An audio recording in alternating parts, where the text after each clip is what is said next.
Tantor Audio, a division of Recorded Books, presents The Dictionary of Demons, 10th Anniversary Edition. Names of the Damned, by M. Belanger. Narrated by Amy Landon. Publisher's Note: this audiobook refers to images and appendices included in the print and ebook editions of the book. Preface to the new edition. So many things have happened since I sat with these same files, these books, scattered across every level surface of my home. But I've missed them. I'm not sure what it's like for other writers, but once a book of mine has been published, I avoid reading it. The urge to edit is just too powerful. And if I let myself read the book, I would realize that, even though it's published and out in the world, it's not finished. They're never finished. At best, a published book is as good as it can be at the time. But time changes things. It changes us. It changes the world and culture we live in. It changes the technology and the information we have available. And hopefully, that also changes how we see and interact with all of those things. A book is this frozen moment, a kind of snapshot of where a person was during the production of the work. I don't go back and read my own books because, even if only a week has gone by since I finished the manuscript and sent it to the publisher, I'm already not the same person who wrote that book. Ideally, I'm a better person, wiser, with opinions that have evolved as more information has become available. And I can't alter the book to reflect any of those things once it's out in the world, unless I get a chance to write a new edition. That's what I found so exciting about this process. Almost 10 years have passed and so much has changed. So many more sources have become available, not only through the publication of new grimoires, but also through old sources that nobody was looking at until just recently. These are texts that have deepened our understanding of the grimoire tradition, changed timelines, reframed the development of several key aspects of this literature. It's exciting to come back to this project with these new perspectives, to add to refine, and in some cases to completely rewrite a few of the entries because the information available has evolved that much. For this new edition, I have been able to source a grimoire from Wales that was still being used by a cunning man in the early 1800s, and explore the goetic demons in a French grimoire that predates Wierus's Pseudomonarchia Daemonum. I've learned that the Grand Grimoire and Grimorium Verum actually drew their demons from an older tradition, where before I had believed they were completely spurious, written only to capitalize on the sensationalism of demonic texts in their time. I even found evidence that pushed back the publication date of the Testament of Solomon to before the Common Era.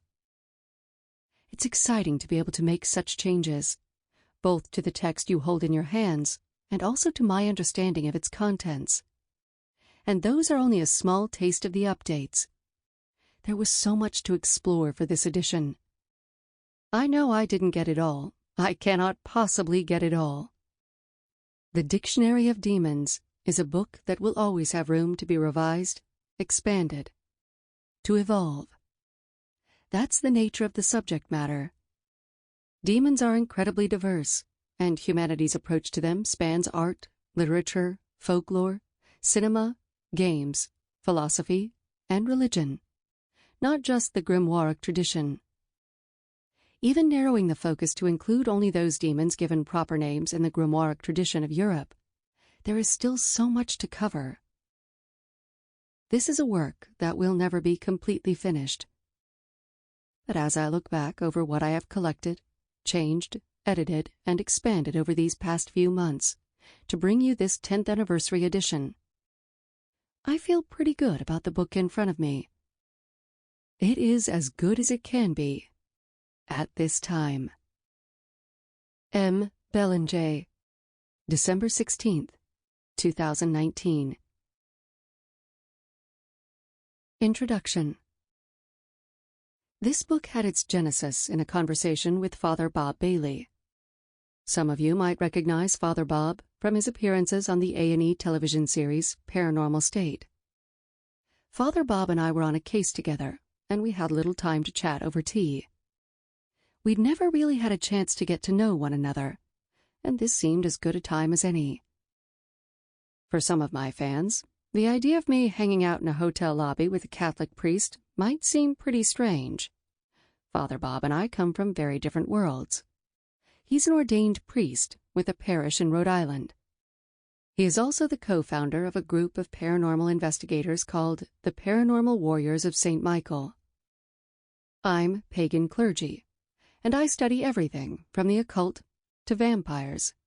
I'm the founder of a magical society called House Keperu. You would think we would mix like oil and water, yet our shared interest in the paranormal guarantees that we have at least some common ground.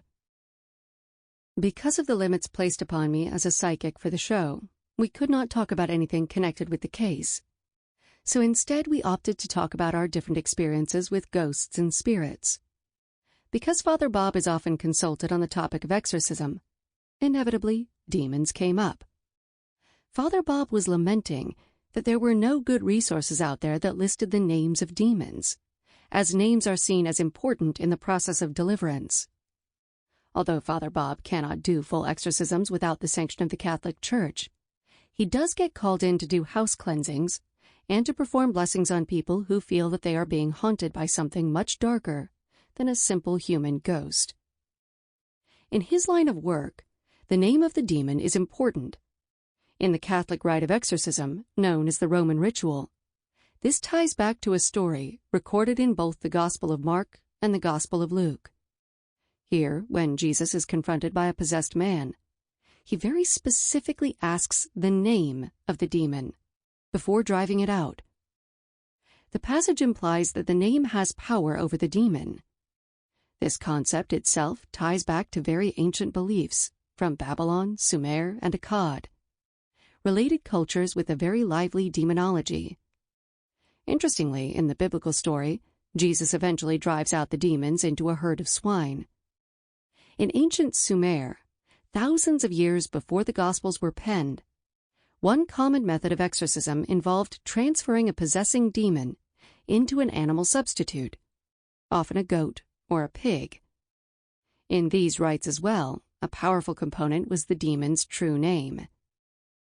I joked with Father Bob about how great it would be if there were a real version of Tobin's Spirit Guide, the fictional book they used in the movie Ghostbusters to find the names of all the weird spirits that kept turning up in New York. And then I thought about it for a minute or two.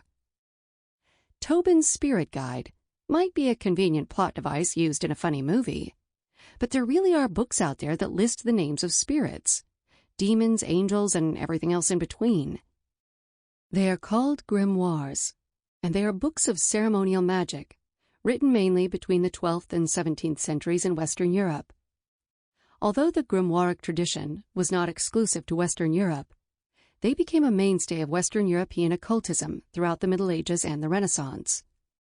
I'd long been collecting grimoires, and back in 2002, I'd even started a casual list of the names contained in these sometimes infamous books. The list of names was a personal reference for my creative efforts. I collected baby name books for the same reason. I loved learning about the origin and meaning of names. Sometimes a particularly interesting or obscure name could inspire an entire tale. The grimoires were a good source of highly unusual names with extraordinary meanings, the sort you just couldn't find in your average baby name book. Why not take that personal reference and expand upon it? My collection of names was already in a spreadsheet format, so it wouldn't be too hard to separate out all the demons, then expand each of them into full entries like a dictionary. As Father Bob and I sat sipping our tea in the quiet hotel lobby, my brain started churning. It would be a lot of work to develop something definitive from the skeletal resource I had on hand. But since I knew where to look, it was a doable project. Maybe a little insane, considering the amount of work it would require, but definitely doable. "You want names to go with your demons?" I asked, after thinking about it for a while. "Give me a little time, Padre. I might have a book for you." What's in a name? Words had power in the ancient world, and few words were viewed with more fear than those that named the forces of evil. Among many ancient peoples, the names of demons and devils were thought to act as a kind of beacon, calling those beings up from the depths whenever their names were uttered. As a result, these names were often approached with superstitious dread. Some people in the modern era are still reluctant to pronounce the name of a demon out loud. In the Europe of the Middle Ages, this fear gave rise to a number of nicknames for Satan. Called Old Nick or Old Scratch, it was a common folk belief that these nicknames of the devil had less power to draw his influence directly into a person's life when uttered out loud. And yet, as far as the ancients were concerned, the names of devils and demons could do more than simply attract their attention. The names of spirits were thought also to compel them, control them, bind them, and banish them. In Jewish demonology, the many names of the night demon Lilith were inscribed upon protective amulets because those names were thought to have power over her. Properly applied, they didn't attract her, they could drive her away.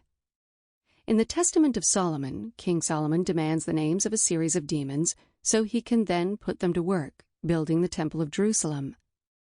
By surrendering their names, one after the other, they acknowledge Solomon's power over them. The Testament of Solomon and its related tradition had a tremendous impact on the European concept of demons. It helped to establish the belief that demons could be compelled and bound using the names of angels as well as magical names of God. It presented demons as a very real, albeit largely invisible, force in the world, tormenting humanity with death, disaster, and disease. These concepts were widely present in the demonology of other ancient cultures, from the Sumerians to the Egyptians to the Greeks. But with King Solomon in the story, the material became relevant to Christians, Jews, and Muslims alike. The book also helped to promote an idea that many demons were either fallen angels or the misbegotten progeny sired by those angels once they had come to earth. A concept that tied into even older traditions present in Jewish legends and hinted at within the first few books of Genesis. Written sometime in the centuries around the start of the Common Era, the Testament of Solomon likely started off as a Jewish text, but it shows evidence of Christian redaction, changes and insertions that better reflect Christian beliefs. It is a pseudepigraphal text, which is to say that it was not written by King Solomon himself, although it bears his name. It is named after him because it tells his story, and it is told from his perspective to lend that story more weight. This was a common practice in the time period during which the Testament was written, although it was equally common in that time, and for centuries afterward, to assume that the pseudepigraphal author really was the author of the text. The Testament of Solomon is, by far, not the only extra-biblical tale that depicts King Solomon as a controller of demons. The legends that grew up around this Old Testament monarch are many and varied, from his escapades with the demonic Queen of Sheba, to the mystery of King Solomon's mines, to the years wherein the demon Asmodeus allegedly stole his throne. King Solomon's prowess as a wise man and magician also influenced Muslim legends. The stories of genies trapped in bottles, like those found in the 1001 Arabian Nights, all tie back to the Solomonic tradition. In order to understand the tradition influenced by this work, it's not necessary to believe that King Solomon somehow had demonic assistance in the construction of the Temple of Jerusalem, nor even that he had power over demons at all. The important thing to understand is that a great many people, both in the ancient world and in Europe up through the Renaissance, believed these things. And belief in Solomon's power was at least partly responsible for a complicated system of magic that revolved around spirit evocation. Names were a fundamental part of that system. The grimoiric tradition. The grimoires of medieval and Renaissance Europe are the direct inheritors of the Solomonic tradition, as it appears in the Testament of Solomon. They get their names from an old French word, grammaire, which means relating to letters. Letters, names, and the very process of writing are all integral to the grimoiric tradition. Some of these magical books were viewed as possessing so much power in their words alone that if a passage were mistakenly read by someone not properly initiated into the mysteries, a master who understood the proper use of the book had to read a passage of equal length to negate the unwanted effects. Although no written line of descent currently exists to show us how concepts about demonic evocation recorded in the first few centuries of the Christian era survived, to re-emerge in the 1100s and beyond, the connection is unmistakable. King Solomon's name comes up again and again, and many of the grimoires are directly attributed to him. These are, of course, as pseudepigraphal as the Testament of Solomon itself. But that did not stop medieval writers and copyists from putting the old king's name on these forbidden tomes. Perhaps the two most famous are the Clavicula Solomonis, known as the Key of Solomon, and the Lemegeton, also known as the Lesser Key of Solomon. The grimoires do not deal exclusively with demons. Many of the spirits in the grimoires are described as angels, elemental spirits, and beings known as Olympian spirits. Intelligences tied to the 7 planets and thus the 7 celestial spheres. Given all the good spirits, bad spirits, and in-between spirits that were believed to be invocated by the rituals recorded in the grimoires, it can sometimes be difficult to tell what exactly is intended to be a demon. Certainly, the lines separating demons from angels can get fuzzy in these works, particularly because many demons are presented as fallen angels, and they retain the traditional nomenclature of angels with names ending in AL or EL. However, as hazy as the identification of some of these spirits may at times be, there are also clear cases where the beings enumerated in the grimoires are described specifically as demons. Even then, these beings are not necessarily presented as entities to be avoided. Instead, following in the tradition set down by the Testament of Solomon, the writers of these magical texts seek to abjure, control, and otherwise coerce these demons into servitude by commanding them in the name of God and his angels. This is probably one of the most striking things about the grimoiric tradition, and it often comes as a shock to both Christians and non-Christians who approach these books as forbidden bastions of black magic. The magical system outlined in the grimoires is highly religious. Furthermore, this system is predicated on the existence of a supreme being, and that supreme being is very clearly the God of the Bible. There is no avoiding the influence of Yahweh or the Bible in these works. Even though many of the grimoires are devoted to the summoning and commanding of demons, the spells contained in these tomes frequently read like priestly orations uttered in a high Latin Mass. In part, this is because the magical system in the grimoires was practiced mainly by members of the clergy.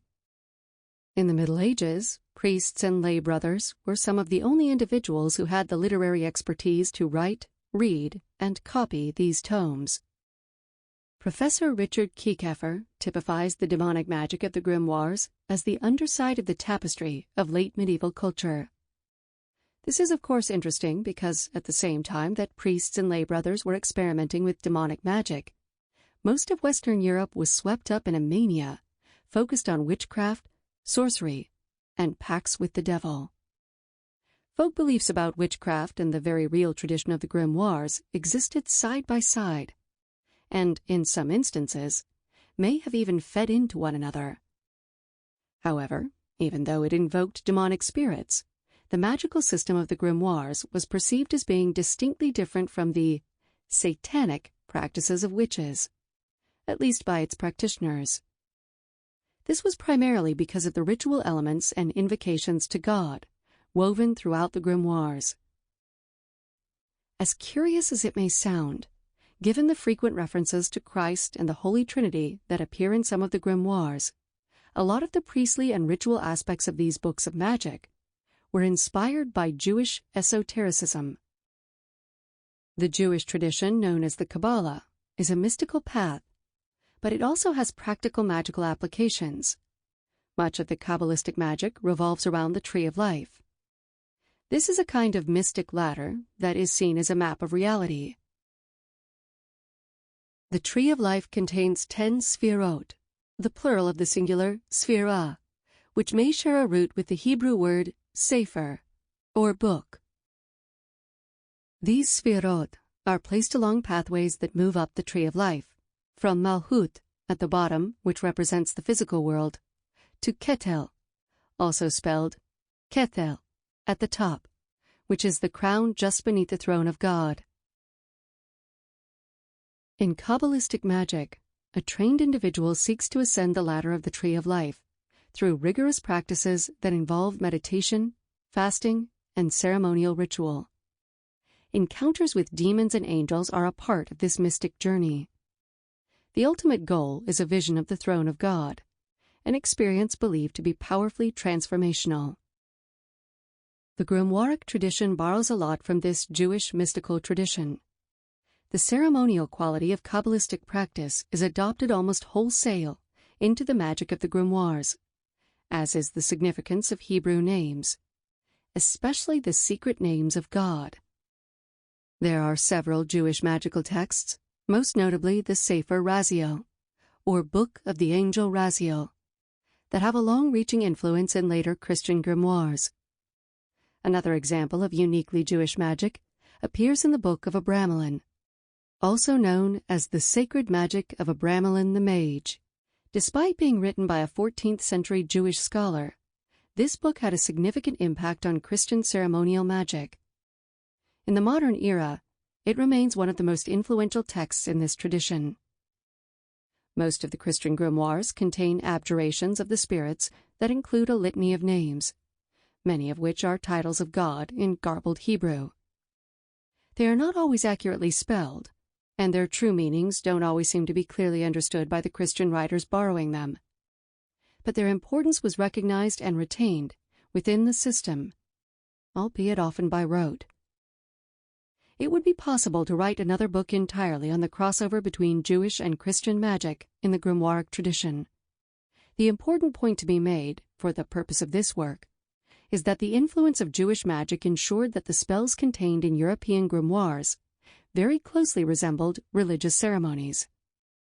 Hebrew names, and specifically Hebrew names of God, play a significant role, and the predominantly Christian authors of the grimoires then added Christian elements, such as references to Christ, the Trinity, and even the Virgin Mary. The result evolved into its own system, but it is clearly a system that stems from medieval Jewish magic, as well as the Solomonic tradition, with roots stretching as far back as the Hermetic magic practiced in the ancient Hellenic world.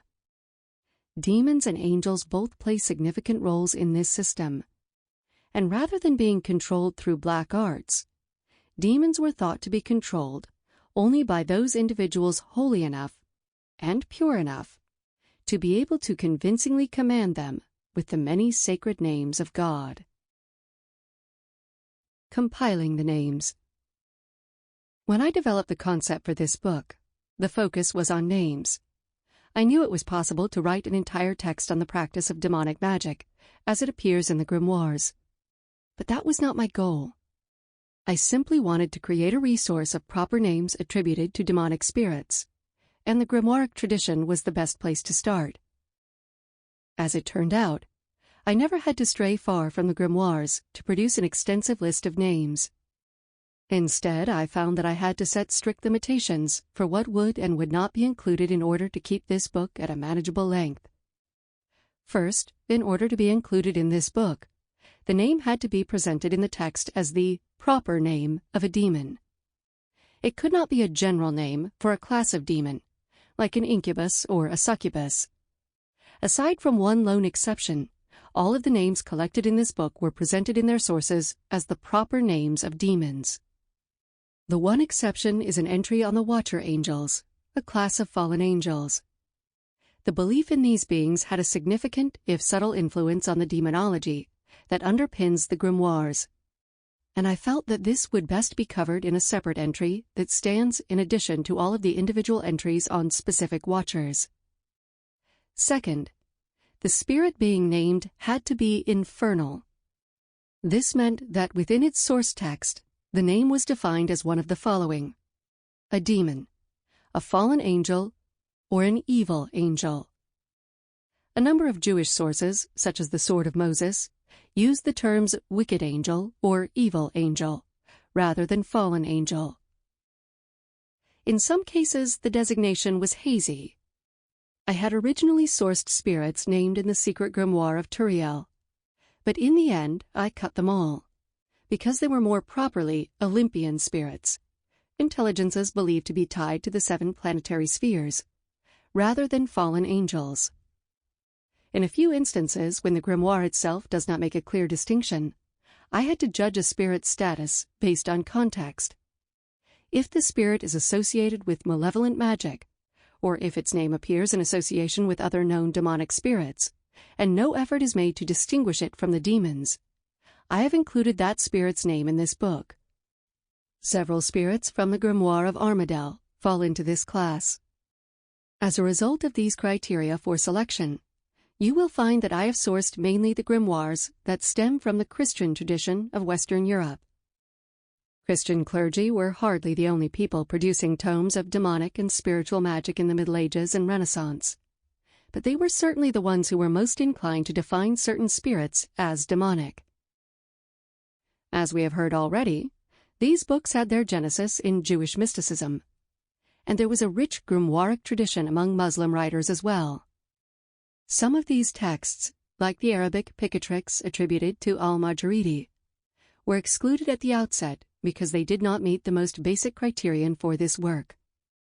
The Picatrix has more to do with alchemy and astral magic, magic tied to the movement of the stars and planets, than with infernal spirits. Likewise, even certain tomes associated with the Christian grimoiric tradition were excluded, because they did not contain named spirits specifically described as demons or evil angels. An excellent example of this exclusion is the Heptameron, traditionally credited to Peter Diabano. This text, first published in Venice in 1496, but believed to have been written as many as 200 years earlier, includes a section of 7 groups of spirits with kings, ministers, and ruling intelligences. A number of these names are extremely similar to names that also appear in the Sworn Book of Honorius, a grimoire that is included in the bibliography of this book. In both texts, the spirits are associated with the 7 planetary spheres. Their ranks and organization are nearly identical, but in the Heptameron, the spirits are specifically identified as angels. As a result, even though it is obvious that the Sworn Book was influenced by the Heptameron, I only included the versions of these names that appeared defined as demons in editions of the Sworn Book. Although my primary aim was to source only proper names of spirits defined intratextually as infernal, I had another reason for sticking with the grimoires primarily associated with the Christian tradition of Western Europe: convenience. Works like the Clavicula Salomonis and the Lemegeton are some of the most widely available in the English language. Others, like the Pseudomonarchia Daemonum, a collection of names that actually appears as an appendix to a larger work by 16th-century scholar Johannes Wierus, are in Latin. I have tolerable enough command of both Latin and French to understand the grimoires and contemporary works written in these languages. As a result, I can source these primary materials or compare them with modern English translations in order to achieve a more accurate reading of the demon names and functions. Although I have a decent grasp on Romance languages, I have little familiarity with Hebrew, and even less with Arabic. This inability on my part to compare current translations against their source texts automatically ruled out a number of the more traditional Jewish and Muslim works of magic. In the case of several Hebrew names of Lilith, I reached out to Clifford Hartley Lowe of Necronomy.com. His command of the Hebrew language allowed me to transliterate these Sample complete. Ready to continue?